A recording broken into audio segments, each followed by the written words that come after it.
અને મિત્રો આમ તો આપણે ટિકિટો લાગવાની છે, પણ આપણે પેલા નાના છોકરાનો રિવ્યુ લઈ લેવી. હાલો, શું નામ છે તમારું? સુહાસ. સુભાષ, તમે આ ટિકિટો કેટલી લીધી તમે? અમે તો 2 ડટા લઈ લીધા આખા. અને તમને આ ટિકિટોમાં લાગે તો તમે શું લાગો? એટલે આ તો અહીં ને તે બાઇક લઈને ફરવા વઈ જાવ. એટલે બાઇક લઈને ફરવા લઈ જાય. એટલે તારું નામ શું છે? આર્યન.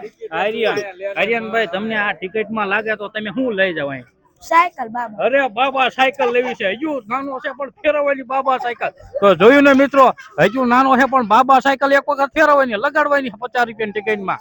તો મિત્રો આટલા ભવ્ય ઇનામ છે ને, આ જો છોકરા તમે જો પબ્લિક માત નથી. જો હકુબા આવ્યા છે. હકુબા, તમે કેટલી ટિકિટ લીધી? આ ગુરાને હે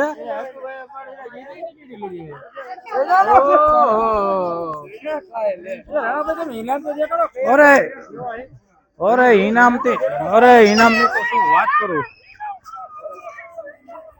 અને મિત્રો ઇનામ તો આમ તો આપણે અઢળક ઇનામ રાખેલા છે. બાબા સાયકલ, ખુરચી, અને આમ તો ફ્રીજ, LCD ટીવી, અને બધું ઇસ્ત્રી, અને બધી ઘરની લગતી બધી વસ્તુ આપણે રાખી. અને આપણે મિત્રો મેન વસ્તુ તો આમ તો સાઈન ગાડી રાખેલી છે. સાઈન ગાડી અરે આમ તો 151 નું ઇનામ સાઈન ગાડી. એટલે આ ગાડી માટે તો બધા ઉત્સાહિત છે, અને જોવા માટે પણ તૈયારી છે કે કોને આ ગાડી લાગે છે. તો વિડીયોમાં તમે કન્ટિન્યુ બન્યા રહીજો. આજ કોને ગાડી લાગે છે આ સાઈન ગાડી.